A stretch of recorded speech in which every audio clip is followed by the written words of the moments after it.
Damage is good. I don't usually have to do that.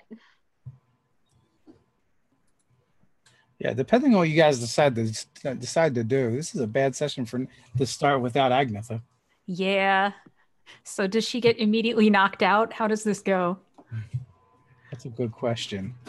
So, hey guys, Dave from Nerdarchy, for nerds, by nerds, and I'm hanging out with some of my favorite nerds tonight. We are going to be playing some 5th edition Dungeons and Dragons with the Scarlet Sisterhood game. And who's got the recap this week? All right, Megan, you're up. All right, so last week on Scarlet Sisterhood, we interrogated a pair of assassins named Stein and Neist, who tried to kill us the week before. Well, we interrogated Stein. Neist was dead, but we fixed that. I'm getting to that. After a long series of questions, we found out these assassins were marked by their guild and physically incapable of giving us the answers we wanted. So by the power of Grayskull, I mean Ayrton Pericath, we got the glyphs off of their faces. Yes, even the dead one. Deneen gave this kick-ass interrogation, which yielded the location of one monarch that we've been trying to get our hands on for what feels like, 34 episodes now? Unglyphed and free Reed forced to live the life that doesn't involve killing us for money. We proceeded to res Twin 2, and the pair of them left Gryphongaffe with instructions to write the pixies if they think there's anything we need to know about. We didn't give back their weapons or coinage or the cloak Agnetha took off the dead one and claimed as her own. She looked smashing in it, by the way. After that, we left for Rylor yet again, and last left our heroes on the road surrounded by freaky deaky land sharks that hopefully do not have lasers on their heads. Excellent. Yes, lasers on the head would definitely be bad. So, yes, when we last left off, you guys, felt these tremors coming through the ground. It almost felt like an earthquake before seeing from four different directions, these fins crest through the earth, and Kath, being an actual pirate at one point in time in her life, it absolutely reminded you of shark fins breaking the water. Except for there is no water. And where we're starting at is you guys were kind of investigating some strange marks on a rock, and the ground explodes, and Agnetha gets pelted with chunks of stone and earth. Fortunately, taking the brunt of it and shielding the rest of you. But she's now down with a nasty bruise on her head, and bursting from the ground. These things look like enormous armadillos. If someone mashed an armadillo, shark, and turtle together, this is what you would kind of get. They have their quadrupeds with huge claws and large beaked faces, almost like a snapping turtle. But coming off the back of their head is this giant crest that goes right into a fin, and there's armor plating all over the place. Three of them just like erupted from the ground at each other, and there's three of them like they're clawing at each other. They're like trying to shove each other, trying to bite each other, and a fourth one kind of like almost gently, delicately, like bursts from the ground closer to that rock, and seems almost like casually observing these three, for lack of a better word, land sharks that seem to be going at it. The one that's off to the side is larger and slightly more colorful than the others. What are you guys doing? We need to drag Agnetha away. Yeah, get her into the Bardo so that she's not in the line of fire. Or gets stomped on. Or gets hit with more rocks. That would be a good plan.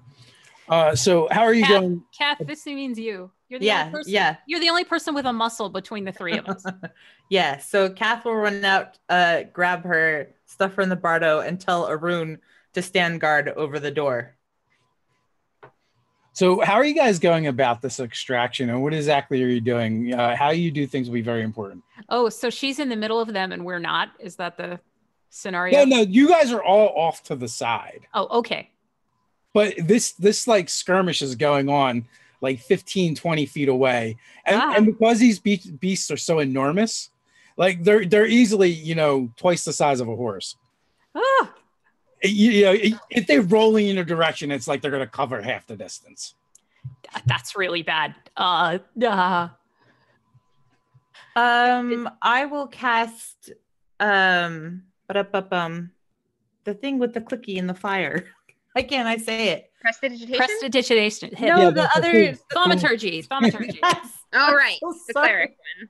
It's been a long day. So I will use thaumaturgy to do like some sound and some tremors a little bit further away from us on the opposite direction to hopefully distract them and get their attention to look that way before I dash in and try and grab Agnetha and bolt the other direction. Okay, so you do that, and it actually works on the one that seems to be watching. Ooh. Actually, give me a deception check. Since I can also cast thaumaturgy, can I help her with this? Then she can cast it with she can make that check with advantage. Yay! Oh, it's a really good thing because otherwise I would have crit failed. But 16. Okay, so I got a 9 on the die, and it is a dumb animal, more or less. So the one that's observing, kind of hears this off to the side and goes to kind of investigate. The 3, you have no chance of distracting them. They are engrossed in Mortal Kombat. It's probably pretty noisy already. It is very noisy, yes. All right, and then what was that? So Kath is running in to get Agnetha? Yeah. Yes. All right. Deneen, as a free action, will look super panicky. That's the plan. And I cast Thaumaturgy as my main action to help Kath, as noted. I cast invisibility. There you go. Oh, that means I can't bless you. Oh, well. I'm sorry. I got it, though. That's the thing. Maybe I should have done that instead, but this is where we're going. All right. All right. And So you then got I'm gonna back not off. invisibility, greater invisibility. It's important to make that distinction. The good stuff. So Deneen then is gonna, since she can't really help with Agnetha grabbing, is just gonna back away from here, and maybe bonus action hide in the grass. yeah. Let's do that just in case it actually works. Oh! I got nat 20, 33 stealth. All right, so you're almost more invisible than Kenna at this point. So, all right, one round goes by, distractions happened. Agnetha is at the Vardo. What's next? I don't know. Do you think we should try to fight these things? Because they're clearly causing a big ruckus on the road and need dealt with, but they're also humongous. There's more than one for each of us. We need to get out of here. I feel like if Agnetha wakes up and finds out that we didn't kill the things that knocked her out, that we're going to be in trouble. I'm more scared of her than I am of the sharks. Just tell her there were like 12 of them. Don't worry about it. Let's leave. I'll tell her that. She'll believe me. How about this? We give it a shot. We try. And if it looks like it's going badly, we motor. Wait, we try what? Running away. We're going to try running away, right? You want to try fighting them so that they're definitely mad at us and then we try to run away? Is that the plan? No, you're right. That's stupid. Let's go. Oh. Kenna, give me a bardic knowledge check. We can go with either, if you have nature, you can use nature, or just bardic, use your jack of trades, all trades. 17. 17. So you recognize these creatures as belays or land sharks, and one of their favorite foods are halflings. Yeah, we're going. We're out. So these are the terrifying stories that they used to tell all the little halfling children if they were bad and wandered away from the Vardos. Oh, yeah, no, that's our boogeyman right there. I remember this one time. They probably were drawn here by the Vardo because it smells like halfling. Like, let me tell you this story Lala Midge told me, but not right now because we gotta go. I'm with you. Run away! Run away! Yeah, there's only one thing belays like eating more than gnomes, and that's halflings. Oh, Oh. Oh. They are fun size. They are fun size. That I is wouldn't true. even be more than a bite for you. I don't understand why this is even happening. It's because you're so sweet. Now let's leave. Go. The halflings are like our derbs. You need a bunch of them. You need like a whole village to fill up. Well, you know, it takes a village. Yeah. If it was one, I'd totally kill it. But there's like 4 of them, so no. They're like chips. You can't just eat one. Oh, no. Deneen, why? So who's driving? So give me a stealth check using your land vehicles. Ooh. Oh, land vehicles. I didn't think about that. Well, Okay. you're a bard. How do you wagon stealthfully? That would be 16. Well, one of the reasons why I am making it a check at all is because these things are kind of, that's a 16? Yeah. Okay. So the one that kind of wandered off is wandering back. Okay. Can I grab the caltrops out of my bag and just like throw them? I know they burrow. This is probably really stupid, but like I don't think you would even try. Like looking at its feet, it doesn't look like it would do anything. okay, yeah. I thought about it and then thought better of it. How about burning oil? Good plan. Good plan. At least then they wouldn't serve us near us. Do the thing. Behind the wagon. Kath and Deneen got this.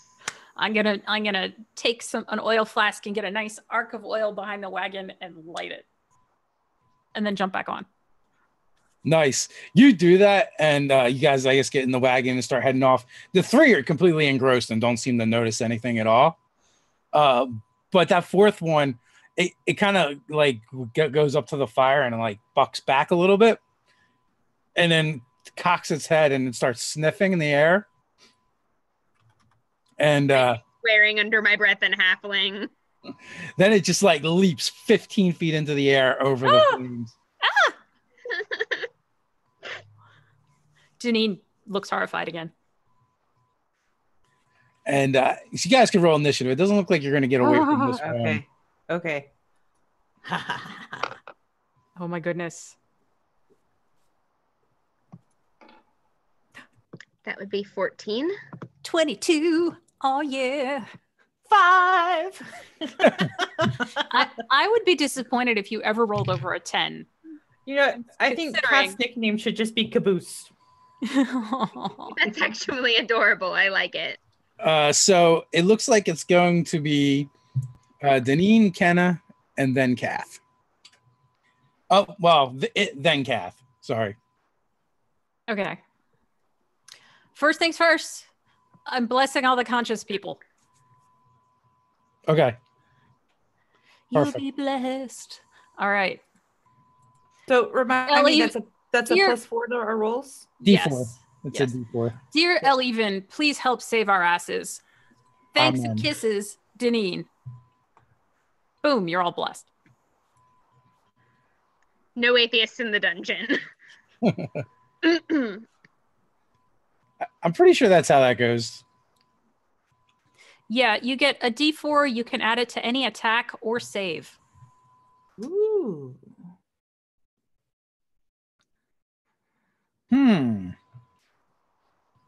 I feel like something interesting is about to happen. Oh no. But it's Kenna's turn. That's terrifying. Well, you still have a bonus action and I do. I'm gonna. Well, can I? Since the wagon's moving away from this thing, I'm gonna go to the front of the wagon where Kenna is and use it as cover to try and hide. Okay, you can do that. And Reading Blessed doesn't say that you have to see the targets, so it just says 3 creatures in range. Yes. Excellent. That's true. I'm relieved. So I doubt that I can hide here over and over again, but hopefully it'll work the first time. 29 stealth. Okay. Kenna, you're up. I'm going to be honest, right? These things seem to have pretty super sniffers, and I'm their favorite food, and I think I'd be safer with blink than invisibility, so I'm switching spells at this juncture. And blinking into the ethereal plane, because I spoke too soon, and that was a 1, but then I re-rolled it, and it was an 11, so I'm good. Wait, so now Danine's looking over, and the reins are being held in midair by an invisible halfling, who then vanishes, and the reins drop. Yes, that's exactly what happened. Okay, Danine's gonna try and panicky grab the reins. Okay. It's like, I worked with caravans. That doesn't mean I drove them. I do not have land vehicles. And now, Kath, you're kind of sitting there by yourself pretty much. As this critter leaps into the air yet again. Kath is not the most dexterous of individuals, so this like changing of drivers and fleeing is probably not going to work very well for her. So how close is this thing? Is it like right on our tails? It's leaping into the air, and it seems like it's going to land right on the Vardo. Well, then Kath is just gonna leap right up and try and beat it back. So you have to make a DC 16 strength check or dexterity saving throw, your choice. How about strength? Yeah. Let's do that.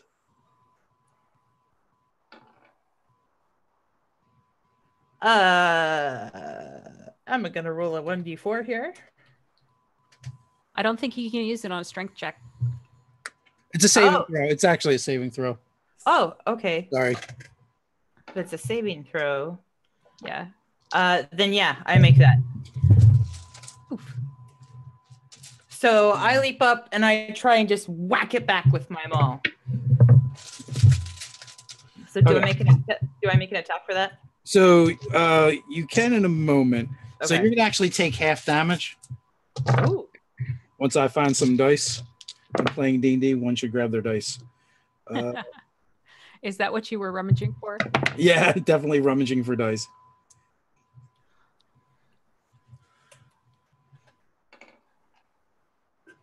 So you take half of 27 points of damage. And you're not knocked prone, so that is good. But you are pushed 5 feet out of the bully's space now because he's occupying where you were. So you're either off the wagon or you're up at the front of the wagon now. But I'm going to say 27 points of damage the wagon did take. That's not good. My house. That is most certainly your house. That's where we keep our Agnetha. So blink is not a concentration spell. I just found out. Oh yeah, it's not. You can blink invisibly. Oh boy, I'm gonna have fun.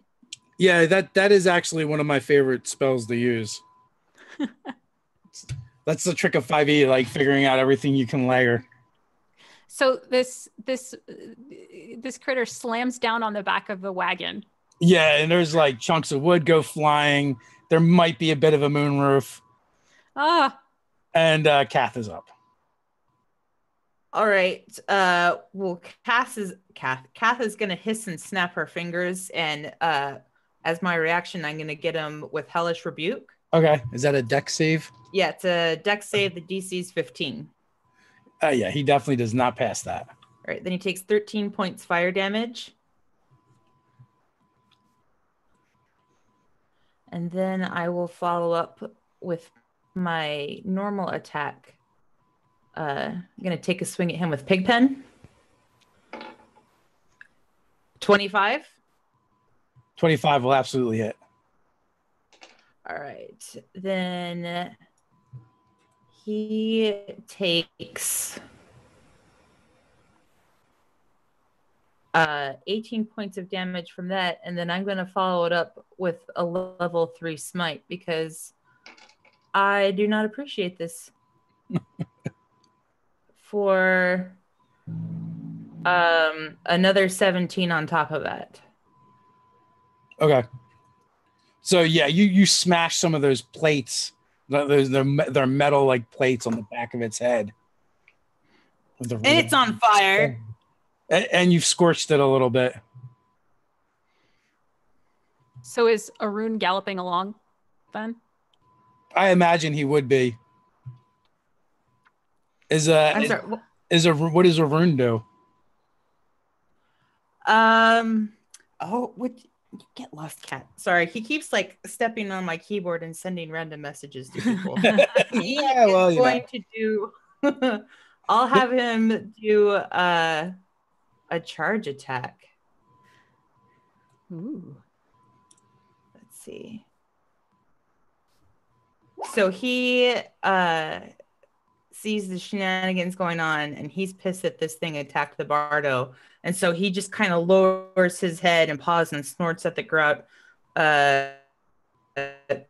going forward. And he charges forward to do a gore attack. Does 17 hit? 17 does it. Then he'll take 16 piercing damage. And so he gores it, and he tries to like toss it with his head back to get it to back off a little bit too. Okay. So yeah, he definitely does he have to make a saving throw? Because of the charge attack? Mm-hmm. Let's see. I don't have a save entered for it, but let me double check the thing you sent me. Where are you? Yeah, for some reason I feel like they have some kind of charge attack.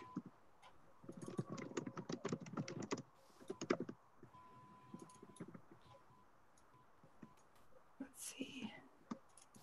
Why won't the file open up? While you're checking that out, what is Deneen up to? So Deneen is now apparently in charge of driving this Vardo.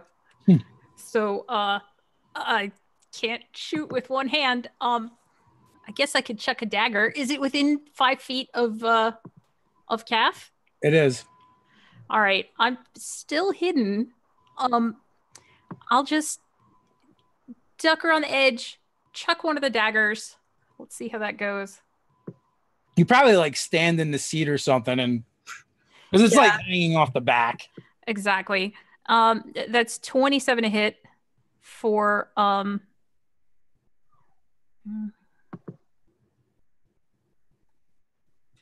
28 damage. Ooh, that was a good hit. And then I can't. I have to. My use an object action is going to be just to drive the Vardo, I think. As my bonus action. My bonus action, use an object. Okay. And just to try and go fast. I think that means you wiggle these things. And like that's my theory. That's how it seems. When people panic, they tend to go, Yeah, give me maybe a that'll wisdom. help. Give me a wisdom check. Should I do like animal handling, maybe? If you have it, yeah. 18. Oh, you're good. It's Okay. like riding a bicycle. You've seen it done once. Yeah, you know. You have animal handling? No. There's plenty of motivation for our animal to be handled and go. Yeah. So. All right. Go pony, go. You're up, Kenna. Okay, so is this thing within 10 feet of me? Like, could I feasibly blink onto its back? Yeah, you could absolutely do that. Because so right now, like envision, like it kind of like slammed down on the back of the Vardo with its front claws, and like the back claws are behind it, like running. Okay, question number 2. Is its head arranged in such a way that it could not turn it around to bite me on its own back? It would be really difficult because its body and head it's got like no neck. Good. That is where I'm blinking then, and I'm gonna stab it. There's a dagger stuck in it if you'd like to use that. Oh, I've got last breath. Okay. Nice handhold. Right, yeah, totally. Like so that I don't fall off. You can attack with advantage. Yes, good. Yeah. I mean, I am invisible. Oh my god. Oh my god. 20? That's 20. That's awesome. Yeah. Remember, you get to roll those sneak dice too.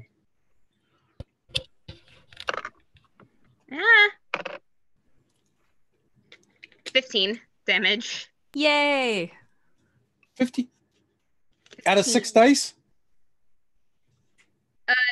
The short sword does 1d6, and then that's another d6 for. Oh, do I re-roll the? You double all your dice. Yeah, Oh. twice as many dice, and then you add the modifier once. Yeah.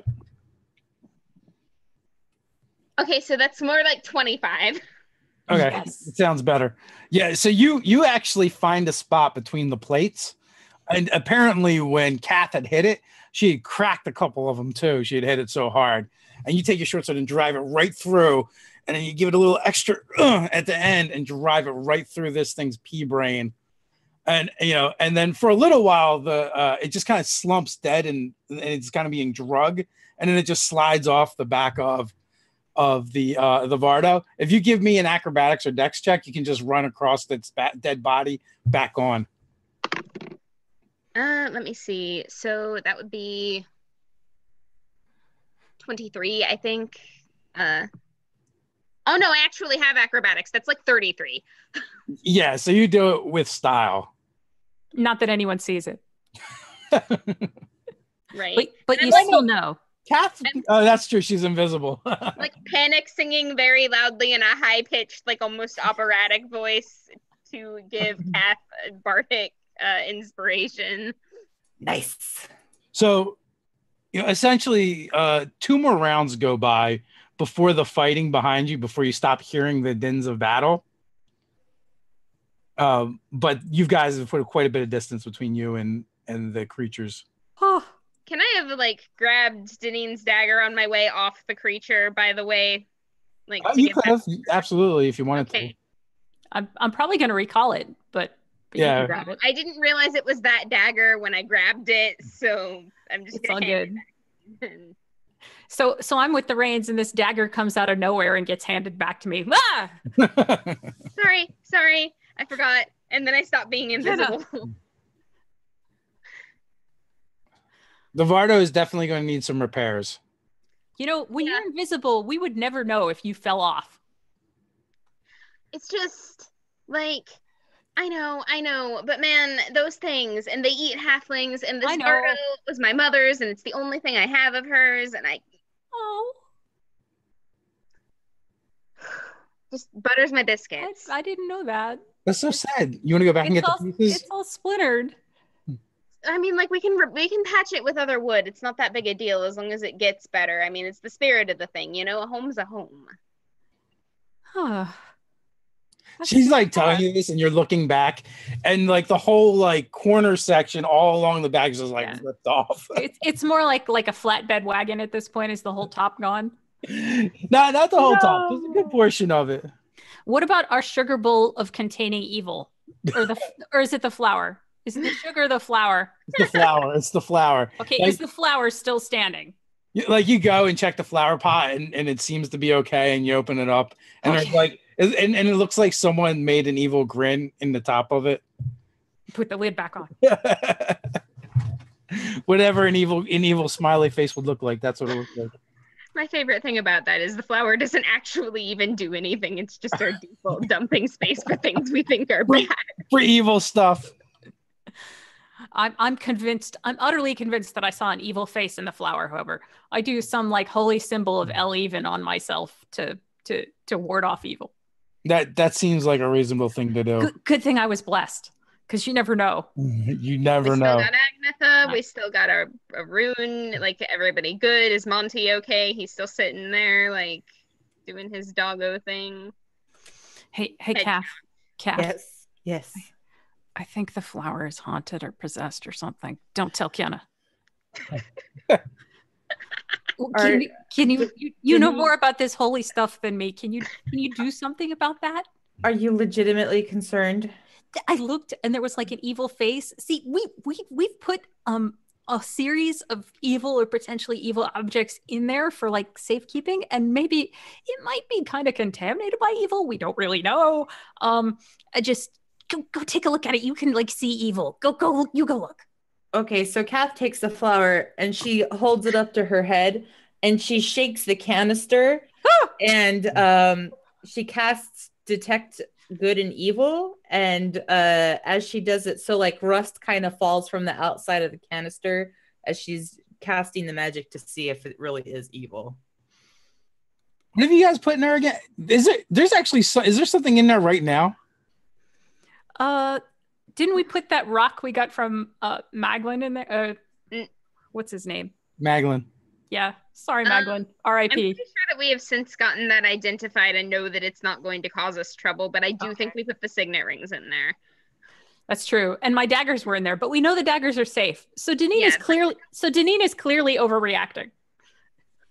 Well, if anything within 30 feet of me is consecrated or desecrated, or if there's a fiend, celestial, or elemental fae within a third of me, or an aberration, I'll know. But I don't explain all this to Deneen.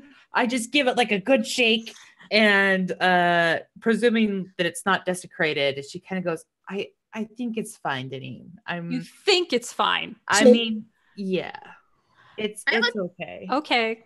I look back over my shoulder from the driver's seat. Why is my flower container rusting everywhere? Nothing. There's nothing to see here. Don't worry. It's nothing. That's not the good flower, is it? That's like the containing evil flower. Like that's not my cooking flower. Exactly. No, we're just checking the evil flower. It's not any more evil than usual. Don't worry. The canister's not rusty. It's just a little bit of love dust from the Beggar King. It's fine. And second breakfast. That's important too. I'm just saying. So the only thing you do detect is the slight traces of Fae wafting off of Deneen's bow. So her eyes narrow and she kind of looks over at the bow. And Deneen sees you looking at her and says, "What?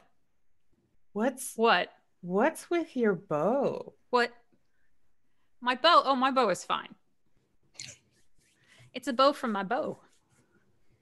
Deneen.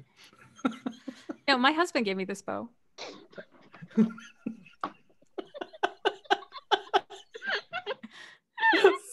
Megan. Oh my god, there's water coming out my nose. He deserves inspiration for that. She's like, so where did your husband get it? Because that's not your average bow. Oh, it's sort of symbolic of a probably evil and probably human sacrificing pact with an archfey of the Winter Court. But don't worry about it. And you were worried about the flower? Well, I've used it before and it's super creepy, but it doesn't hurt me and it doesn't hurt him, so we don't have to worry about it. Okay. That's what he said anyway. He said it's okay. I'm going to go ahead and believe him because he would know because it's kind of a part of him. It's complicated. All right, sure, I'll buy it. And, if you turn evil or fey or something like that, I'll deal with that at the time. Wait. No, that's not going to happen. No. Are you sure, Deneen? Wait, okay. When I use it, I do feel a little strange, but then it goes away after I kill the thing thoroughly. What if there's like a buildup and you only have so many times to use it before you're changed permanently? I think I've only used it one time. We'll just have to see. But I think it'll be fine because it's connected to my husband and I think he would know if it was going to be like evil and mean to me. And he's a really good guy. He wouldn't do anything to hurt her. He's super nice. Oh, I believe you, but I'm just telling you that if it does do something to it, then I'll take care of it. I don't want you doing anything to this bow because it's a part of my husband and you could literally hurt him if you hurt it, for all we know. And it also might be tied to my daughter. So we're not messing with the bow. But so far, everything's fine. Let's not worry unless it's not fine. How about that? Okay. And you can chill out about the flower. Okay. But we're still not cooking with it. No. Absolutely not cooking with it. If nothing else, it's full of like Eladrin cooties because we had the knives in there for so long. Darn right. So, yeah. I even like the Fabio. We have the hags to deal with, Kath, but then at some point, I got to figure out what to do with this whole bow, husband, fae sacrifice, firstborn murder scenario, which seems to be what's going on, but I don't really know for sure. Are you supposed to sacrifice your firstborn? No, but it's tied by the bloodline through firstborns, we think. So his dad has been marrying like a series of human women and cranking out half-elves. And his older siblings are all gone, as far as I can tell. So hopefully we can break that chain somehow. Oh, and by the way, these people are where we're going. Yeah. Yeah, they're up in Ryler. They're the ones that own that shipping company that I sicked the dragon turtle on. Right. Okay. But that's not where we're going to Ryler. Okay. I don't even know what to do about that, honestly. You have a very complicated life. It's kind of less complicated now than... Well, anyway. There's things. There's things afoot, for sure. Oh, I'm picking up on that. Yeah. Okay. Yeah. Mm-hmm. But first things first. We have a monarch to murder. It's not murder. It's justice. Yeah. Right. I feel like it makes Deneen feel better to say murder, though. It kind of does, because she's always been trying to like awkwardly follow this line of like trying to go along with Kenna's lead of trying to save things as opposed to just killing them. And but having something that's nice and clear cut, it's really refreshing. So yeah. Fair. It's good.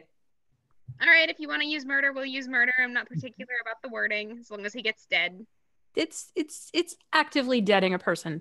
I think it's a good synonym, if nothing else. So the rest of the trip, you guys, kind of rig up some kind of tarp or something to keep the outside on the outside of the Vardo and the inside on the inside. You know who tarps up their wagons like this? Trailer trash. Well, we're going into Ryler, so this will actually kind of help you blend. Gutter fairies. In her grave, and Lala Midge is going to be real upset with me. Yeah, but remember, last time we were here, we were kind of in trouble, so it's probably good that the Vardo is significantly less recognizable. Actually, I don't think I took the Vardo down here last time, did I? No, you guys took a boat. Yeah. Oh, so okay. I thought we had the Vardo on the boat. I don't remember. Okay. Maybe. Well, anyway, it makes us less recognizable to the monarch, and he knows what the Vardo looks like. I guess. Probably. Yeah. Well, you never know. First thing as soon as we hit Ryler that I'm going to end up doing is going to find a carpenter. Unfortunately, we took the best one out of Ryler. That's true. He can fix it all. He can fix it all over for you again when he gets home. When you get home. He can put in some extra shelvings for you, maybe some spice racks. That would be cool. It'll be he can set it up real nice. Maybe we can use the hole and like build an upper story, like double-decker Vardo. Maybe a reading nook. Yeah. A bay window. A bay window, Maybe I could build you like a really, really big music box in one side of it that plays super loud. That would be awesome. All right. So like the silver linings. It's good. So it'll play like Kenna's greatest hits. Oh, I love you guys. So the rest of the trip goes rather uneventful. You guys find yourself coming upon Ryler as you get there. The dirt is, the ground is just so dirty and dusty, and it's kicking up and it's clinging to everything. Makes it harder to breathe. And as you get closer and closer to the city, there's like smog. This a low fog cloud, and it just feels greasy and kind of oily. You can smell the smells coming off of the bay, and they're not good. We've got that troglodyte cream, whatever's left of it. Deneen's putting that up under her nose and saying, home sweat home. Standing about at the gates on the outside, there's four guardsmen, and they all look sorely and ill-kept and ill-tempered. Well, I'm not going to pretend I know any of these people, since supposedly I'm never coming back to this town again. Oh yeah, that's true. Yeah, so I'm not going to be looking like Nina or anything like that. Yeah, you guys maybe want to disguise yourselves a little bit, considering that there are people who were here who just got sent to kill you? Yeah, that would have happened before we rolled up to the gate, I think. Okay, just checking. Yeah, that's the theory. And Agnetha, of course, is stowed in the back. So yeah, that might make our entry a little smoother. There's no buff barbarian princess with the giant glaive. So I should probably go in invisibly and let Kath talk to the people. While Agnetha is out, Kath totally rates her stash of pipeweed. Oh my goodness. Okay, now let me be clear here. It is my stash of pipeweed. She just smokes it all. Oh, okay. Well, but there's also the pipeweed that she stole. Never mind. She does have a stash that you do find. Yes, she has an additional stash that Kenna did not know about. Like there is stashed pipeweed all over the Bardo, I'm sure. So some of it is with the cooking supplies next to the evil flower, just for the record. You really want to have fun, you can dress her up all girly and do her makeup and stuff while she's out. Oh, Kath wants to live. Well, yeah, more afraid of her than we were of the sharks. But as she's like, she finds it and she stuffs it in her pipe and lights it. She's like, this stuff isn't good for people who have head injuries. That's one justification. That's karma. So the guards, stop you like they stop everyone else. And I imagine Deneen is disguised. Yep. I'm invisible. You can't see me. Okay, Ken is going to be invisible, and Kath is there. So, well, you lasses have anything to declare? Yeah, there's monsters outside of town that are wrecking wagons, but nothing interesting to declare. That answers my next question. What the hell happened to your wagon? There was this thing. It was like a fin sticking out of the dirt, and it was chasing us and jumped on the wagon, but we got away. And it came out, and it was all, and it was like, it had like a snapping beak. It was terrifying and gigantic. And it had, like she said, it was fins, and it was like a shark coming out of the ground, and it was terrible. As that little smidge of a piratical accent comes out, Deneen kind of looks over at Kath like, huh. And she's like smoking her pipe and like, making all these big gestures. And she starts like recounting how they fought it and, giving all kinds of details. The one guard looks the other one. What's today? He tells him, he's like, oh, yeah, the merchant wagons, they usually don't go over land this time of year. Maybe that's why. Land shark mating season. Ugly business. That would explain a lot. Yeah, you haven't made love until you've been made love to by a land shark, that's for sure. Well, we sure got effed, so.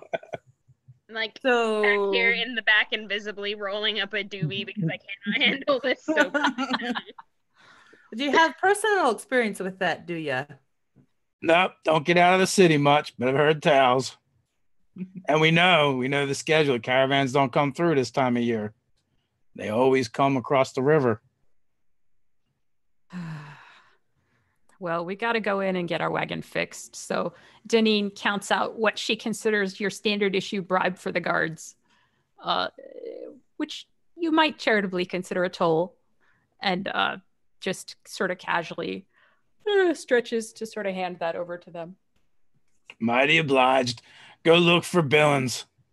Tell him Snarsh sent you. Billings. Excellent. Thank you, kind sir. He's the best wagon raid in town. I think we're going to need him. He won't even try and cheat you by too much. Well, I wouldn't have complete respect for the gentleman if he didn't try at least a little. I mean, this is Ryler, right? It's true. And then he kind of looks bored and, looks down the road past you and there's nothing going on. And also that's the other thing that's kind of like, kind of catches a little bit off guard. There's like nothing going on at the gate. Well, hopefully you'll have an easy shift and let's get going. So you guys make your way in. So where are you headed? Well, let's drop off. What do you think, Kenna? We drop off the Vardo. They can start working on it, and then maybe we'll figure out. Like, are we just going straight to the Golden Goblin to try and find this guy? Do we want to find Stanley first? Like, what do we want to do?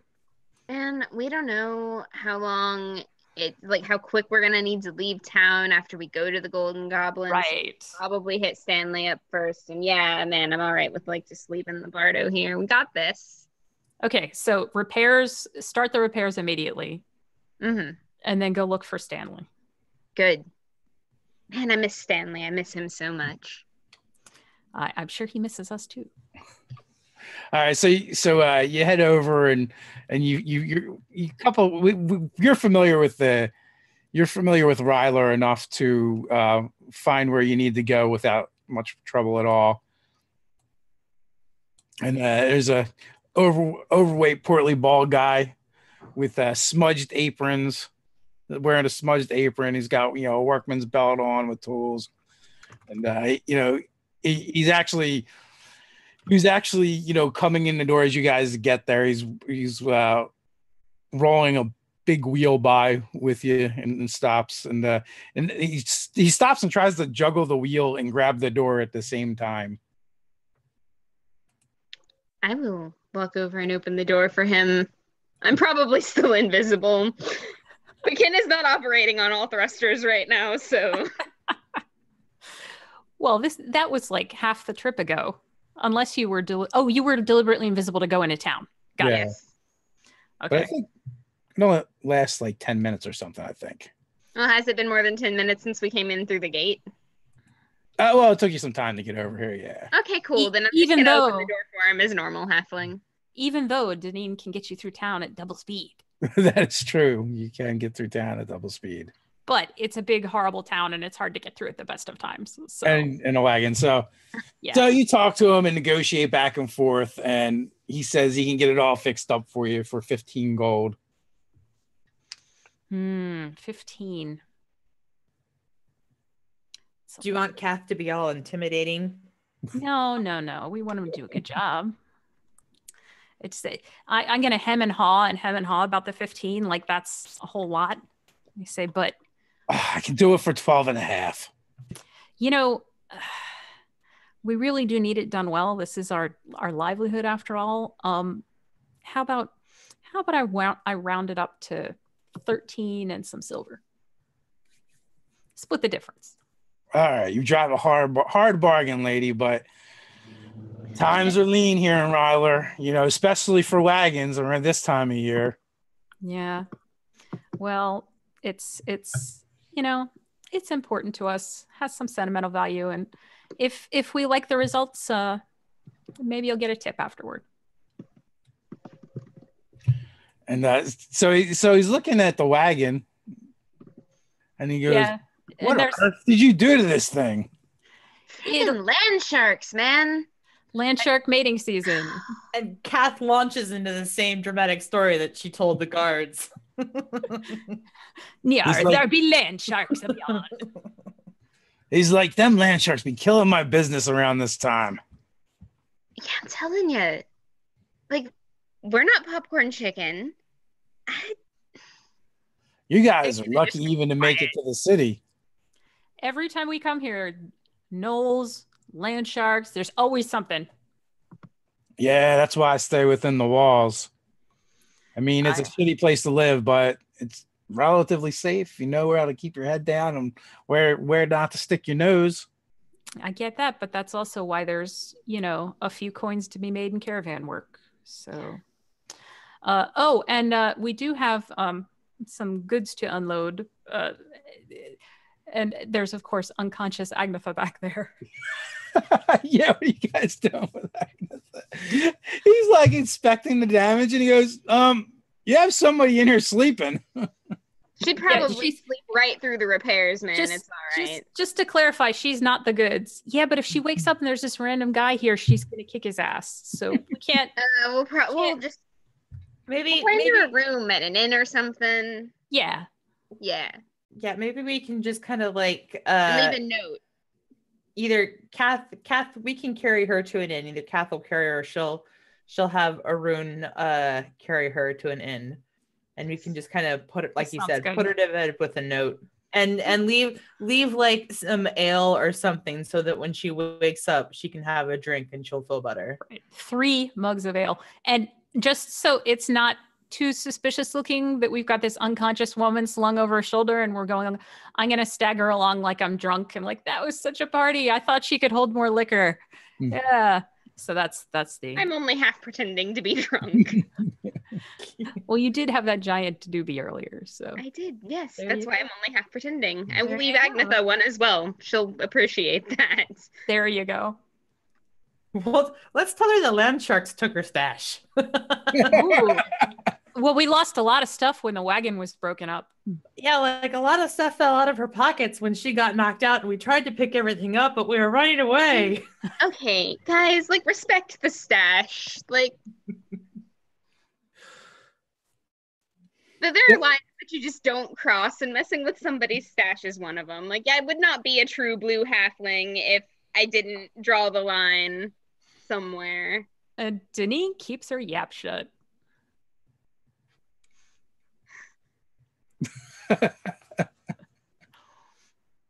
I wouldn't know anything about anything like that.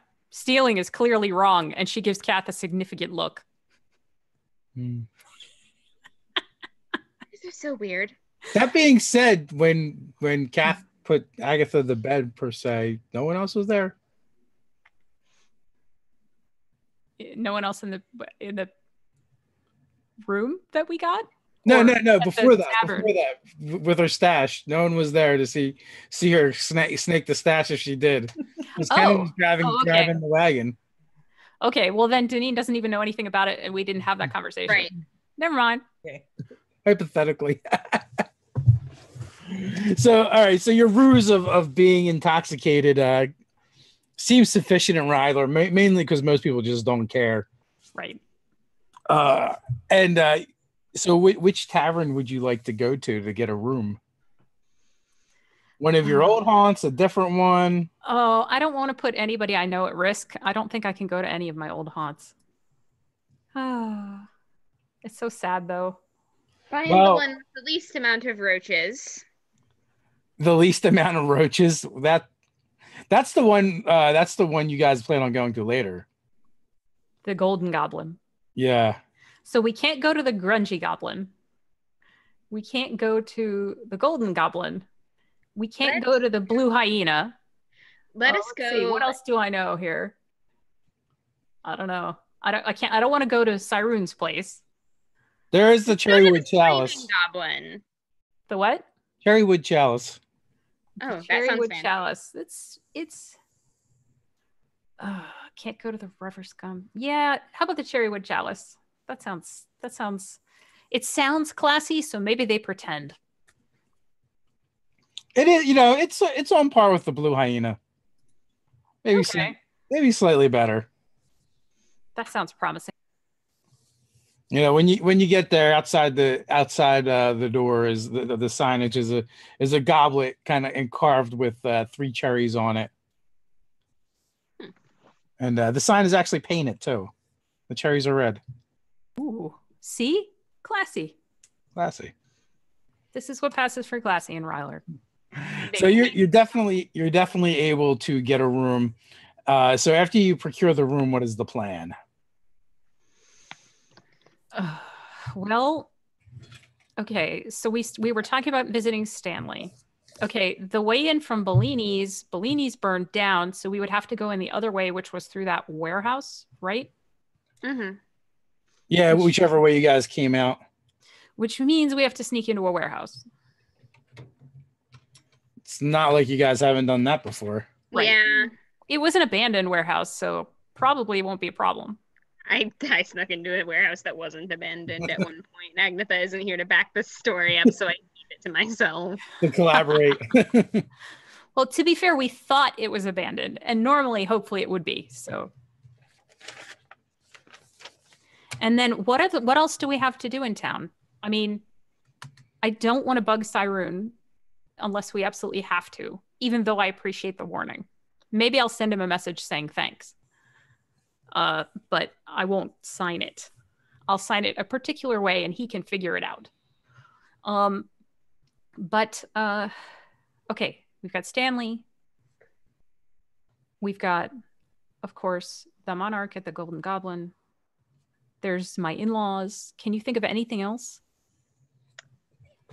No, not off the top of my head, considering, you know, I no longer want to kill Cyrune. I mean, I still kind of want to, but we're not gonna.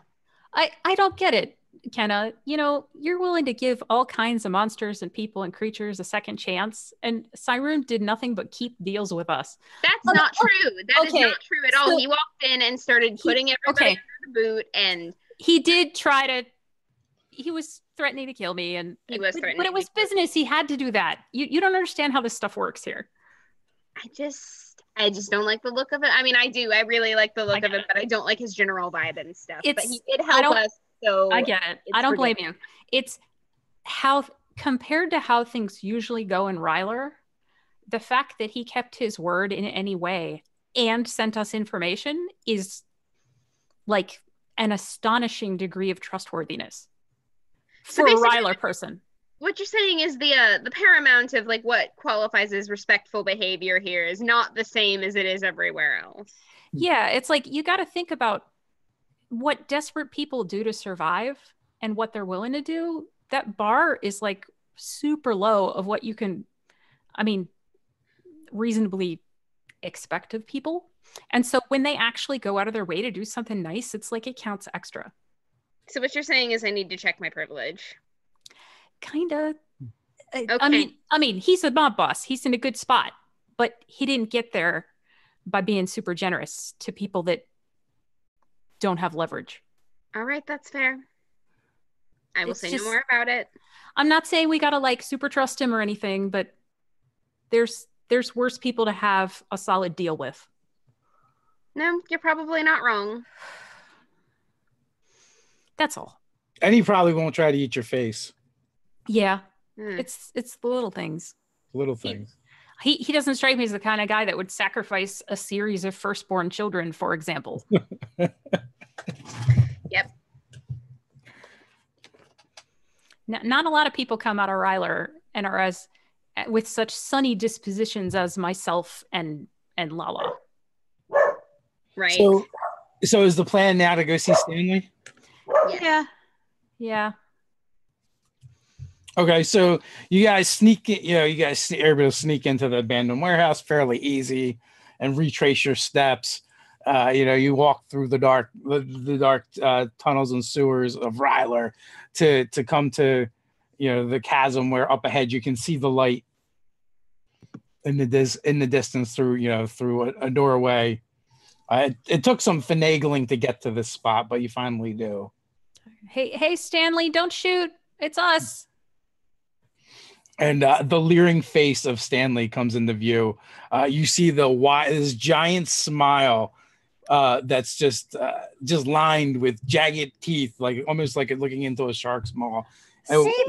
Stanley, hi. I am so sorry it took us so long to get back to you. And reflecting off whatever light source you're using is like the reddish glare of its one singular eye, big eye, and then then you see the 10 stalks on its head with eyes attached to him, looking around, and his this big, broad, wide, blue-black tongue kind of like lolls from one side of his mouth, and it's just like slobber all over the place.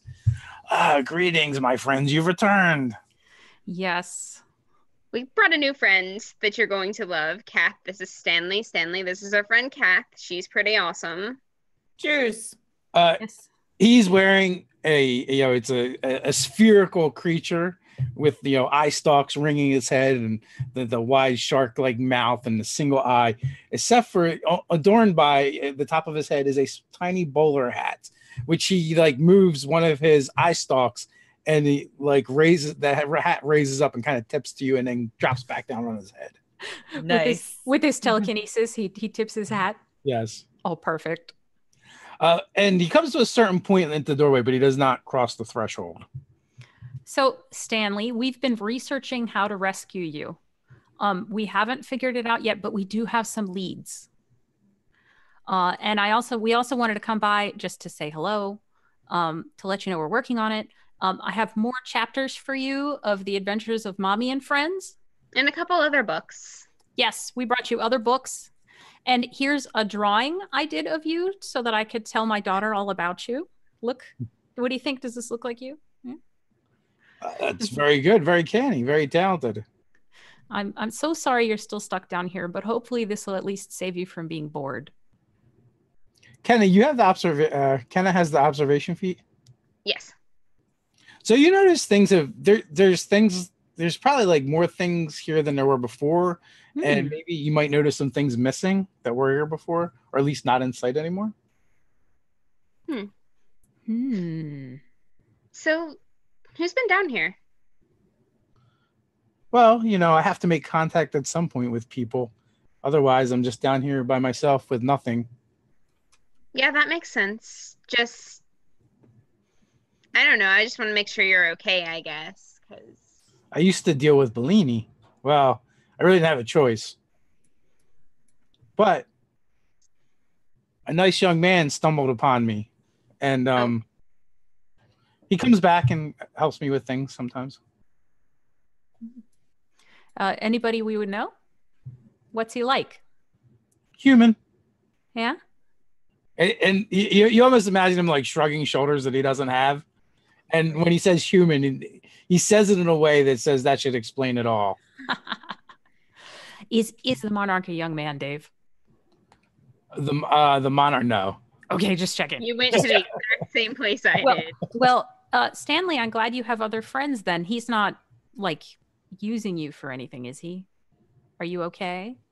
I'm fine, but everyone uses everyone. It's just the nature of life. I suppose that's fair. Well, we're trying not to use you. We're trying to be nice. Okay. Well, so we're trying to learn more about the mystics and how they've got you imprisoned. How that, I don't know. This is arcane stuff. We're trying to figure it out, is what I'm trying to say. I don't know anything about this, but at least we have a lead. Well, if it was just magic, arcane stuff, then I could just look at it and turn it off. It's an ability of my people. Speaking of magic, do you know anything about Fey magic? Fey are really weird. They are, aren't they? I know a little bit. What exactly are you looking for? Well, there's a family in town, the Summer Stars. There's a rumor going around that they have some kind of like crazy pact with some Fey. And I'm interested in learning more about that and maybe breaking it. Oh, that's going to be tough. Yeah, I know. That's what I hear. I don't really know much about up above other than what people have told me. I think I've been here longer than the city has. Oh.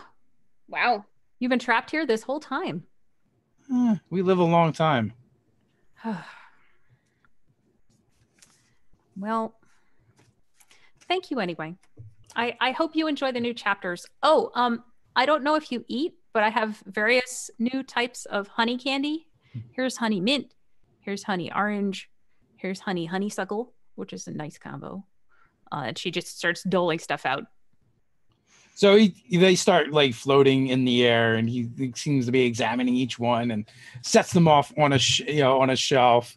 So tell me more about this Fey curse pack thing. It's all I know about it is that it involves some kind of sacrifice of the firstborn. It has something to do with the Winter Court, which I think is like it's one of the two Fey gangs, I guess. And that it seems to be like hereditary, and the guy that made the deal, it seems to be giving him long life. And since you've been in town for so long, or under town for so long, I was just wondering if you'd heard anything during all that time. So the way these things normally would work, they would sacrifice the firstborn, and then the next in line will eventually have a firstborn, and you sacrifice that one, and so on and so forth. And how was this family? So wait a minute. How are you connected to the pact? I'm not connected to it at all. I've just heard about it. But I'm friends with somebody who's tangled up in this and kind of hoping that I can help, just like I'm trying to help you. You got to draw the lines. If you break the lines, it's going to be a problem. See, the Fae are all about making deals and bargains. Right? Would a legally binding deal made between humans have any power to override a Fae deal? The Fae, they wouldn't care. Okay. It's just the wording of the deal. Right. For them. Everything else will be inconsequential. All right. I don't know. Well, thank you, Stanley. I would need more information. I mean, I'm not sure what else there is. I mean, well, there's this fellow in town. He has a son who I'm friends with. And the son also has a daughter. The next in line. I feel sorry for all of them, because if he's really sacrificing these people, I don't want that to happen. Sacrifice can mean different things too. Well, I don't know where any of the older siblings ended up, so I'm assuming it means something bad. So the father has a son, and he would have to give over the firstborn. But then if he was to have another son or daughter, as the case may be, then they'd have to give over their firstborn. And then if they have another one, see, it's a line. They are very tricky. Yeah, I don't know. I don't know how to interrupt this. It's not like I can get somebody else to adopt the guy and have that count. You can go sometimes with the Fae, though. Sometimes their bargains can be transferred. Yeah, but we've had enough experience with hags that doesn't sound like a good idea. Does it have to be? I mean, does it still count for him now that he has a child of his own, or is it just the girl now? Oh, no, he could keep sacrificing, I suppose. Especially if the line is broken, he would have to appease the patron somehow. It sounds like the grandpa has to either sacrifice the son or the granddaughter. But if he were to marry again and have another child, would it then revert to a firstborn? It would be the firstborn for the new wife. Well, I hate to say it, but maybe if the other person is not available, this is still terrible, though. It would be nice if I could just stop this whole chain, as opposed to just passing the buck to some new person to get sacrificed. All right.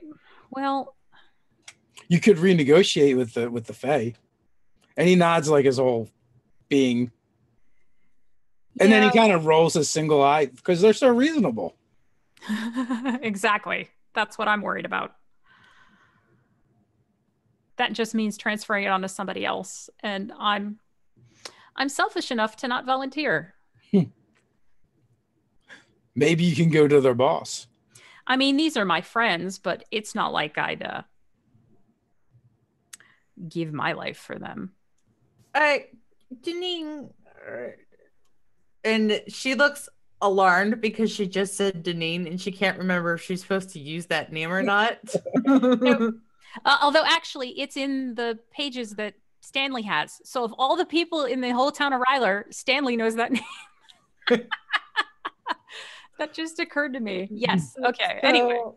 I mean, forget. Wait. Anyways, do they just have to die, or do they have to die and stay dead? Well, he said sacrifice could mean a lot of things. Sometimes the Fae like to take mortals back to their realm with them. Heard about that. But the things that happen to such mortals are not necessarily kosher. We saw what happened to Maglin. Yeah, right. Well, if you can work it so a sacrifice is somehow just killing them, and then you kill them, but then you bring them back. I mean, the sacrifice has been met, but they're still around. Unless they're taking souls or taking your personality or taking... I mean, we've seen that the Fae take interesting things. And you can't raise someone when their soul is not available to be raised. I've seen it happen. Well, sure. But, if it is just death, then, that's not like super permanent. If it's just death, that sounds a little too easy for the Fae. And they're not getting anything out of it. Yeah, they're not undead. They don't eat life force, so not like that. They what they're getting out of this is the ongoing series of sacrifices from this deal. So it would have to be something that outweighs the series, and I'm not sure how that would work. I don't see any way around it. We're gonna have to deal with them directly eventually. The Unseelie are cruel and mean. It's what they like. Would it be safe to go to talk to them about the terms of the deal? I mean, nothing's safe, but or is that just walking into an obvious death trap? What do you think? They would talk. Don't accept any gifts, though. Or eat anything. I wouldn't plan to. All right. Although a conversation with a Fae could be very dangerous all by itself. That's my concern. I don't thank them for anything either. Like, there are all kinds of rules and things. There's definitely rules. He nods his head. Well, if I decide that I care enough about these people to bother, then I'll have a talk with you about. You're a bard. You've got a more history on Fae. We'll kind of work out a game plan there. I'm pretty smooth conversationally. I'm hoping I could maybe navigate it if I feel like it. Oh yeah, you're very good at keeping track of exact wording, and that's pretty much exactly what their game is. Well, right now that's our only lead, so thank you very much, Stanley. Is there anything else that I can do for you? And she's like patting her pockets down as if she would have something else he would want.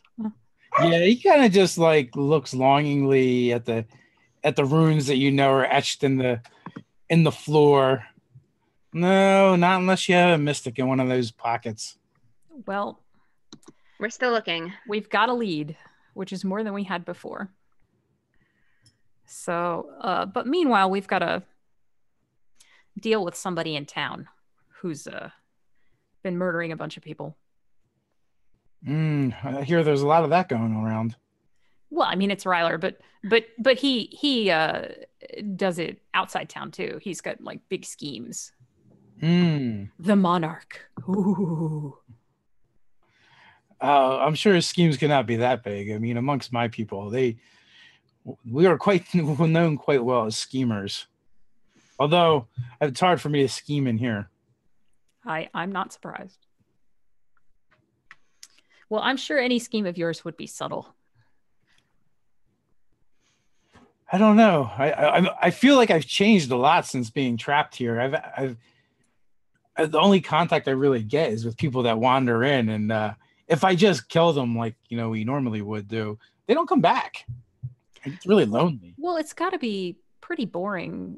I mean, solitude is one thing, but it has to be a comfortable solitude. If you're just trapped in a little room, that's much more limiting. I can understand that. It changes a beholder, let me tell you. Confinement. I believe you. But hopefully you will be free someday. Yeah, hopefully. We're working on it. All right. That's all I can think of. Did you say you brought him more stuff to read? Oh, yeah. He's very grateful for that, and he starts like sorting them and putting them on his shelves. Yep. Help. How do you turn the pages? Oh, like this, and he like floats a book into the air open and starts leafing through the pages, leaf through themselves. Isn't he cool? Isn't he cool? And of course, there's also that, the continuing adventures of us. Mainly because A, I don't want him to be bored, and B, I want him to continue liking us. Probably wouldn't hurt too to show him that you guys kill monsters on a regular basis. Yep, we're pretty awesome on the regular. The subtle message. Yep. but also that we tend to give monsters chances, and then when they blow it, we murder them. Yes. So it's a nice combination of lessons, really. Good to be consistent. All right. Well, good luck with your murdering of this monarch fellow. I certainly hope so. It's sort of been a long time coming. I'm sure he deserves it. Oh, you have no idea, but you'll hear all about it later. Oh, wait a minute. Hmm? The troglodytes. Yeah. It was in your stories. Yeah. Yeah, that's the guy in the book. Fascinating. Yeah, we're still chasing after him, and he's done all this new stuff. You'll read about it in this new section. Has he made any new monsters? He made some like not really undead animated bloodless troglodytes. He made some flapping vampire heads. Oh, yeah. The flapping heads. Yeah, he's done a lot of bad stuff, and Stanley has a very expressive face, and he's like, ooh, and on. I mean, don't get me wrong. I'm sure the guy has some talent, but I'd rather him not continue to apply it. So, yeah. And he's trying to kill us. He sent assassins after us. I could see how that would rub a fellow the wrong way. Sure. Or lady, as the case may be. Exactly. Well, don't be a stranger. Even if you can't find the mystic, you're more than welcome to come and visit and ask me questions. As often as we can spare. Well, and we want to bring you stuff so you don't get too bored. It's not just about asking you questions. That was a distinct afterthought, as a matter of fact, but I really do appreciate that.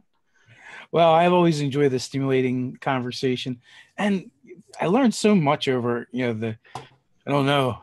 hundreds, thousands. I don't even know how long I've been here now, how old I am. It all blurs together down here, and the eye stalks kind of do this gesture on top of his head.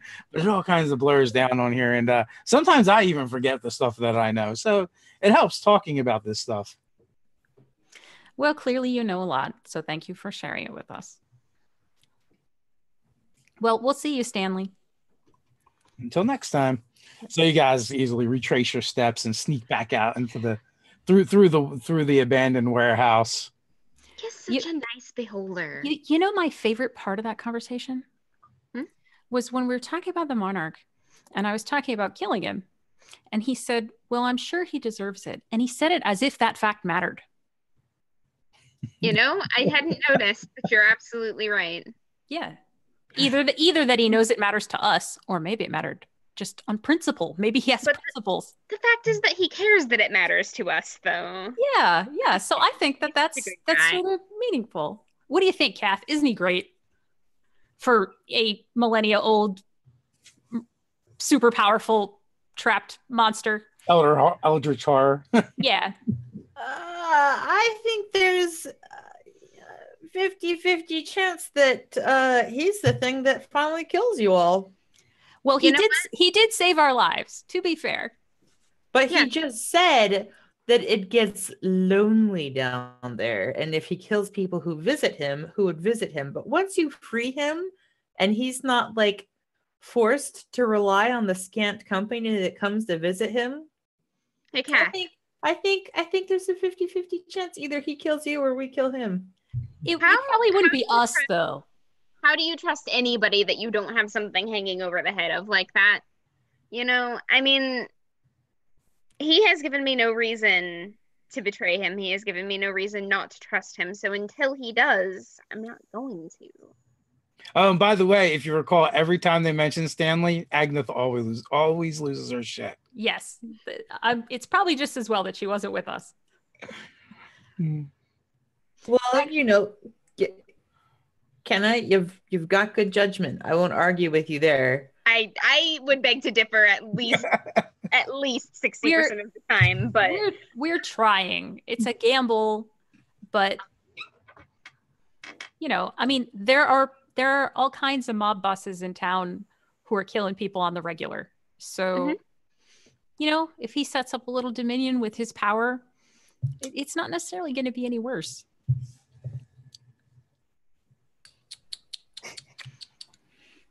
Okay. I mean, I'm not saying that I am a moral authority by any Okay, stretch of yes, the but I'm sure imagination. most of the people of Rylar would welcome their new beholder overlord. We've freed you from these crime bosses and gangs. It might be nice to have a Stanley. power. It might be nice to have a power in town that cares whether somebody deserves it. Just saying. The guards sure don't. I find this situation amusing. And highly unusual, but that's all right. Call it an experiment. An experiment in benevolence. And maybe by the time we get him out, we'll be able to handle him if things fly off the deep end, but we won't know until it happens. Fair enough. All right. So clearly I'm going to have to directly talk to the Fae he cut this deal with. Yes. And because obviously I do care enough about these people to do something. So, but that means I've got to figure out where that is, where that was done. I need information that I could probably only get from my in-laws. It sounds like we're going to have to break into their house. Kind of sounds like that, doesn't it? Do they have a nice wine cellar? I would imagine that they do. Well, it's one I of guess the nicest, we know what we're doing tonight. It's one of the nicest places in town. Give me a stealth check, guys, on your way out of the warehouse. 19 plus whatever my stealth nonsense is. Let me find that. 32. 24. I'm working on it. My thing is here. Just a second here. Oh, God. So we're both super stealthy, and then we both look over at Kat and kind of hold our breath. 10, baby. Yeah. 10. Nice. At least your tail didn't knock over a bunch of pots and pans. That's average. Average stealthiness. That's pretty good for her, considering I've got a -1 to all my rolls. That is true. That is true. It means you rolled better. You rolled better than average. That is true. So you guys hear some voices, on the outside. Uh-oh. Let's go this way. And, the other way. And all of a sudden, the voices go quiet. I can make us all invisible if I cast normal invisibility at a higher level. Yes, if I cast it at level 4, we can all be invisible. We want that? Okay, they probably stopped because they heard something. Can I shoot an arrow over to like the far corner of the warehouse and then we go out the other way? And maybe they'll hear the arrow. But then they'd find your arrows, and they're very distinctive with the fletching and whatnot. What about just using thaumaturgy? We have that. It's true. Make it sound like an arrow. That's not as far away, though. Oh, that's true. Only 30 feet. An arrow can go all the way across the warehouse. So I'm going to go for it. Make us all invisible in the meantime, just because I feel like that's a good idea. Okay. Mm-hmm. Well, I should shoot first, though, or my invisibility will be broken. Okay, I'm shooting. I'm shooting. I'm gonna shoot. Will White says you should throw the dagger you recall instead. That's probably smart. But that only goes 60. How big is this warehouse? It's a huge warehouse. All right. Well, much further than that. I'm not really aiming for anything in particular. So if it keeps on like just clattering further, that's fine. Yeah. It's not like I'm trying to hit a thing. Yeah, I mean, you can throw it. If it's a range of 60 feet, you can technically you can throw it further than 60 feet. It's just not accurate beyond that point. Yeah. So it'll probably slide off another 10, 20 feet easily. Unless it sticks into something. A nice clatter on the floor would be lovely. Okay. So let's just chuck it with a good spin so that it's the opposite of what I usually like to do. So yeah, chuck the dagger. Good idea. Thank you, Chad. So you hear a female voice call. What was that? Okay. And, what are they doing? And then a gruffer male voice. I don't know. Who knows what they've ever heard? And they kind of like go through the way you guys were going to come out, and they file past you, and it's 4 men and a female with she's dressed very lightly and has a well-made bow. The other 4 just look like really rough thugs, and they head over towards where your dagger clattered. Okay.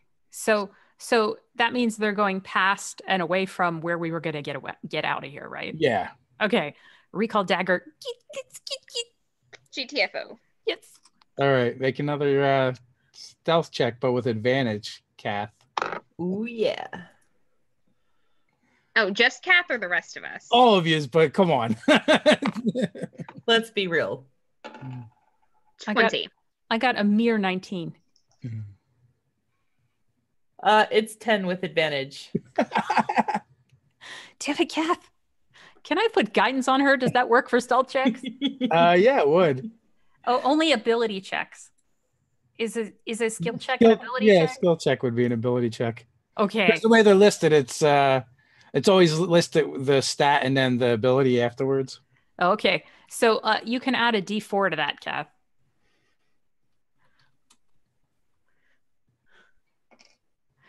I'll even. Ooh. Hey, boss. Please help Kath not trip over her own tail. Thank you, Janine. Thank you. That added 3. So now I'm at 13. Lucky 13.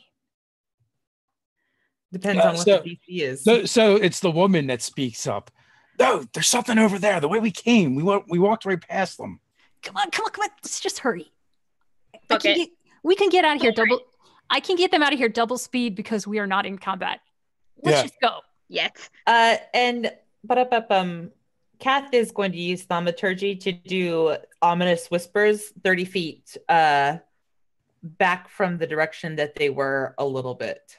Okay. To try and distract them. Well, you come out into an alleyway, so there's a T. So like if you wanted to go one way and send the thaumaturgy the other way, you could do that. Good idea. She'll do that. Okay, so they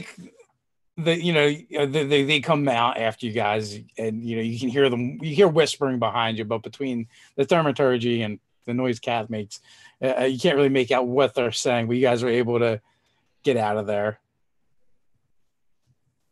Off we go. Do you think they followed us to there? It's like they knew. They said them, which meant they meant somebody in particular. Well, did you recognize any of them? Did I recognize any of them? Well, they walked right by you. There's a possibility you've seen some of them around, in similar circles, but not. If you did recognize them, it's just by sight, not necessarily even a name. I mean, locals. Yeah. Whatever. Yeah. I just that's what I tell Kath. Did we catch any part of their conversation before they caught on to our presence? No, that was actually the first thing you heard. Okay. So, and this being Rylor, and things are what they are. They could have just been up to something shady and be paranoid or alert, depending on who you ask. This is my skeptical face. Well, I think it's probably our best bet to get out of here anyway, and if that woman shows her face again, we'll remember her. But for now, it had nothing to do with us. So what are you guys doing now? Well, clearly we need to bust into my in-laws' house tonight. But I'm not sure I should take this bow with me. What if he can tell where it is? Ooh, and I brought it into town. Wait, this might be really terrible. Well, better to be armed than not. I guess so. Hey, if you have to kill him with that bow, wouldn't that be rather poetical? Unless I don't know. I don't know if it would work. What if that breaks the pact? Or transfers it to my husband. Well, isn't your husband already part of it anyways? It's already kind of transferred, so. What if it's like inheritable? I don't know. It sounds like it already is, because otherwise you wouldn't be concerned about this at all. So how could it make it worse for him? I don't know. I don't know the terms of this deal. I don't know if this guy can be killed by the thing he made the deal to get. I don't know. So is that the plan? Are you guys going to break in? Mm-hmm. What I'm hoping to do is find some kind of indication of like, so we know that my father-in-law has uncommonly long life. We know that he stays in town as much as he can. What I'm hoping to do is find some kind of evidence that like, and I don't know how I would find this, a journal or something, paintings, I don't know. I'm hoping for some kind of evidence that at some point in his youth, there was like a particular local wilderness area that he favored, because maybe that's where he ran into these fae. Or I don't know what I would find, but I'm hoping to find something useful. That's why we're looking. If it's encoded, we'll figure it out. Maybe having the bow with me will help me find whatever else is involved here. I don't know. I don't know. Now you're thinking with portals. Let's go. Let's do this. And, I can, once we get within a room or something like that, I can search for anything that's got some kind of fae influence to see if there's other artifacts or what have you. I wonder if, they've got money. There's got to be rumors around town about them. I wonder if he's like remarried since Alarian skipped town. Well, you have contacts around town. I have people that I can talk to around town. You do? At the docks?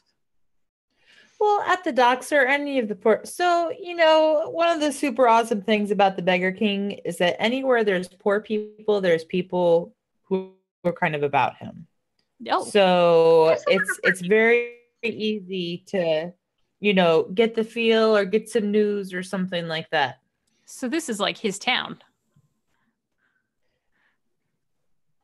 I don't know that I'd say it his town, but I bet you a ton of his people are here. A lot of poor people. Yeah. It's not like Gryphongaffe in that regard. Yeah. Yeah, it's Gryphongaffe is nice, but I gotta tell you, I miss having a little bit of that flavor of folk about. It is weird, isn't it? Gryphongaffe is almost a little too nice. Like everybody's happy, nobody's ribs are showing. It's kind of weird, isn't it? I'm still not used to it. There's no docks. There's, if Agnetha weren't there, there wouldn't be any respectable tavern brawls. I haven't seen a single person like with fleas, for example. Yeah. The lack of fleas is just not right. All right. That ain't supposed to happen with that amount of population. I was figuring opening a spa, like one of the services would at least be like lice picking or something. And I don't think we'll make any money off of that in Gryphongaffe. Yeah. It's actually really nice there. And, word on the street is like, never mind. We got places. Okay. So should we try to gather some rumors first, or what do you think? Is there anything worth finding out about these people? Why not? It can't hurt. Should we do this now, or should we go for the Monarch since that's our primary objective and we might have to run out of town? Let's do it now before we have to run out of town. Okay. Unless this necessitates us running out of town. Yeah. We don't go out unless we have to. Okay. Until it's time to go for the Monarch. All right. And give Agnetha a little bit more time to sleep off her boo-boo. And, And if we do end up having to fight either of my in-laws, I am more than fine with that, since my mother-in-law tried to get me killed and my father-in-law is clearly evil. Or at least made a terrible deal and was willing to follow up on it. Oh, that's evil. Yeah. So if we have to, I just don't know what'll happen if my father-in-law gets shot.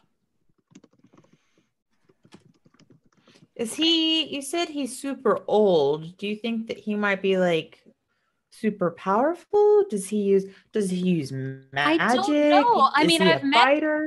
met them before. They seemed like a-holes, but it's not like they were able to stop their son from marrying me. They didn't seem to want him to. So I guess they're not that powerful unless they were hoping he would end up having a kid. I don't know, but then they wouldn't have objected so much. So I don't know if that's just like classism or what. Well, probably the deal isn't in their control anymore, and they have a problem with that. Well, I know they didn't want him to leave town, from what Ilarian said. It sounds to me like our best bet is going to be to go straight to the house, but that's just me. All right. Well, let's find out what we can. I don't want to tip them off by asking around town like we're casing the joint. Let's just go for it. All right. So you guys going in at night? Sure, I guess.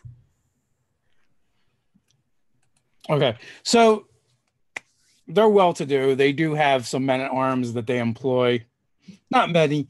And they're not really that incredible. So you're able to slip into the house unnoticed. You even encounter some traps here and there, but they're easy enough for you to bypass. Okay. And I do know the house, at least to a certain extent. Yeah, you've been here before, yes. Yes. So, and the grounds. So as you're going through the house,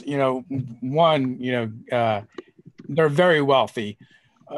Two, one of the things you realize as you're kind of like looking around and checking things out is it's clear that there are two separate bed chambers, like a his and a hers. How sad for them. I'm not sad for them at all. The last thing they need is more kids. Sad for her. Well, who even knows what happens to if he just outgrows these human women or if they are disposed of as well. Who knows? She was the one that hired Bellini. Right. As far as the good for her. So I think she's the one. Yeah, she's the one that tried to get me killed. So for her, I think her dislike of me is strictly class-based. For him, I don't really know what he thought of all this. I can both think she's garbage and kind of feel for her a little bit. They're not mutually exclusive concepts. Well, they're probably asleep, so we're not going in there. Touche with the cat. So what exactly are you doing? I want to find a study or something. Okay. And just look for any kind of biographical information on this guy. All right. or anything. And failing that, like, I don't know, something interesting about his business. I don't know. So, and I'm going to look for like secret compartments in his desk or like anybody that lives this long and has a secret and doesn't want to tell it to people since he's clearly not telling his wife. That's why I'm thinking journal, but who knows? Now, or a secret room. Yeah, something, secret drawer, secret room, secret panel. What are your passive perceptions? 22. 20. 10. It's the stealth rolls all over again. I love you, Kath. Kath has many good qualities and many bad qualities. Kenna, why did we bring her again? Oh. Because she's awesome. Because when She things is. go wrong, We want her. No, we definitely want her here. Did you say that, like, fey detector? 23? I said 22. 22. Okay. But we are actually looking around actively for things, so like maybe making a roll wouldn't be out of the question. Okay, make a roll.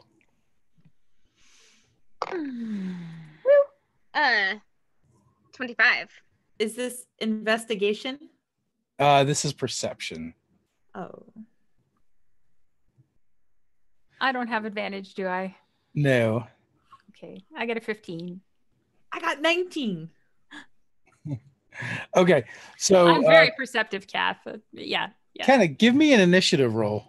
Oh, good. Oh, no. 12. Okay, so your ears perk up at the last minute while everyone's like searching around, and a small figure, actually, probably a good head shorter than you, comes flying by you, and like literally, like your hair kind of blows in the wind a little bit. That kind of gets left. Deneen is too busy, like she's got her ear pressed up against the wall and she's like tapping to try and hear if there's a panel, and that's why she completely missed it. Does a 14 hit you? I don't believe it does. Let me check. What about a 19? A 19 does. 14 does not. Okay. So you vaguely just are aware of a humanoid figure that's smaller than you run by you, and you take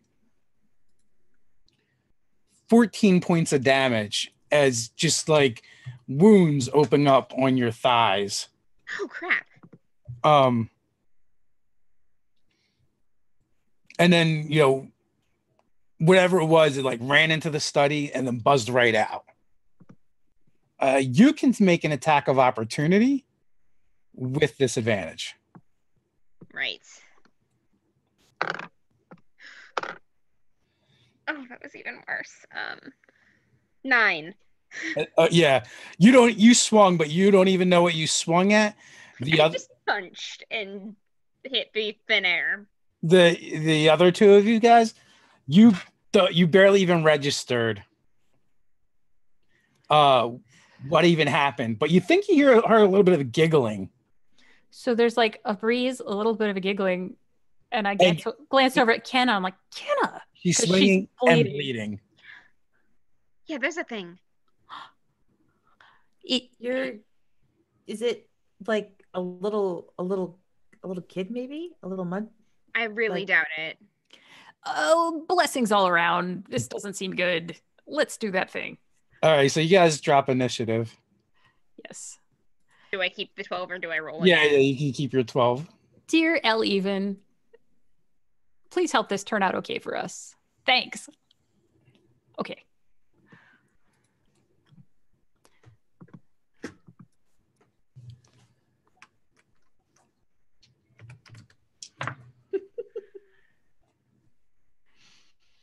$17. All right, so the 17 is up, and that's you doing your you do the bless. Yep. And then I'm gonna try. This is like a furniture rich environment, maybe I can hide somewhere. That's the thing, right? Yeah, you can try and hide. Okay. As far as you know, there's no line of sight on you. Yeah, I don't even know if this thing is coming back, but just in case. And I'm gonna have the daggers because indoors isn't usually very bow friendly. I am hiding behind a potted plant. Okay, and what is?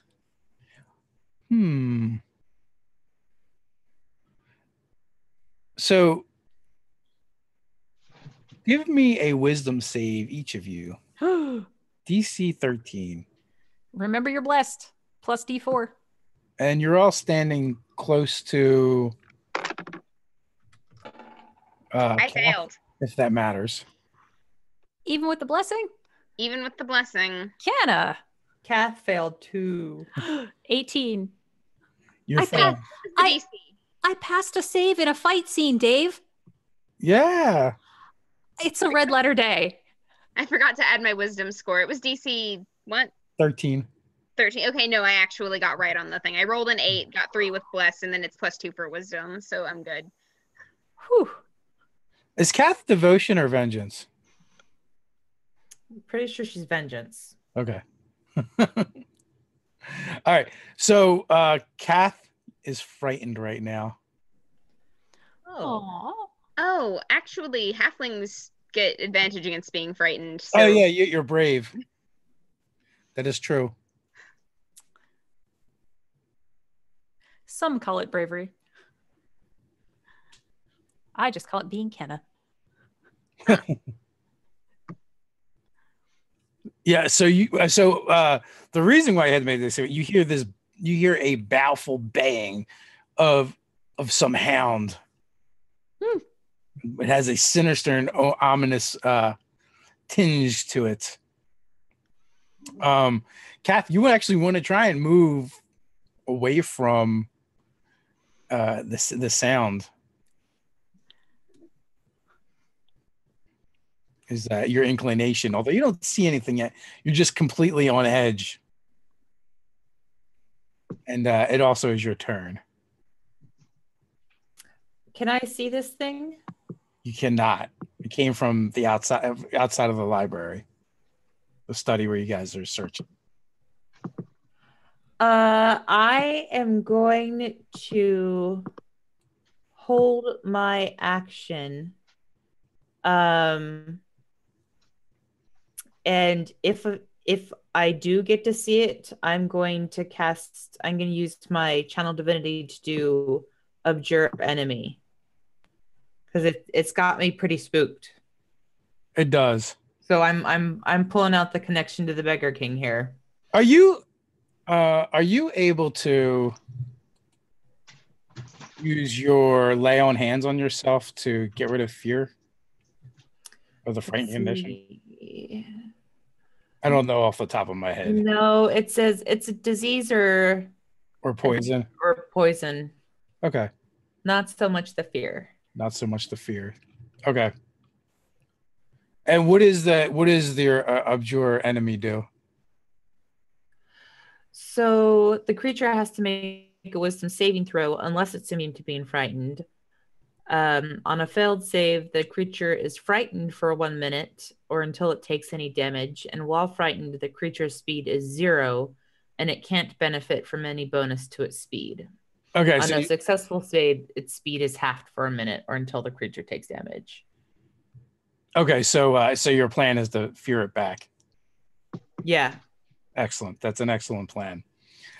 So it's at that moment that this enormous hound, I mean, the thing is probably the size of a small horse, large pony, comes padding to the doorway, sniffing around, but its face is almost human-like in appearance. And not only that, it is walking towards you, but its feet aren't actually touching the ground. I don't like this. Human faces on animal things.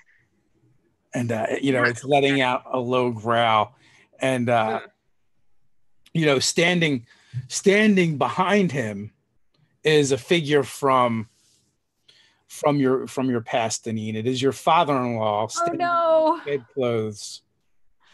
So real quick, I'm not frightened because I forgot I have aura protection. So that was enough to tip me over. Oh yeah, that's why I was saying you guys are all standing near you. Yeah. So you guys have a bonus of 3 from my aura to your saves. Ooh. Plus Deneen's bless. So nice. So yeah, so none of you are frightened, but you do see what appears to be your father-in-law standing in the doorway, looking with a stern look on his face as he gazes upon you, and with that, you see the hair on the hound kind of like ruffle real quick, and you see a blur of movement. And we're going to wrap up right there for today. Oh man, this didn't go well. So time to plan. We'll have time to plan. You guys will have time to plan. So as always, I want to thank you ladies for gaming with me tonight. And I want to thank everyone for watching. As always, it's a ton of fun. Thank you so much, Dave. Yeah, thanks for letting me.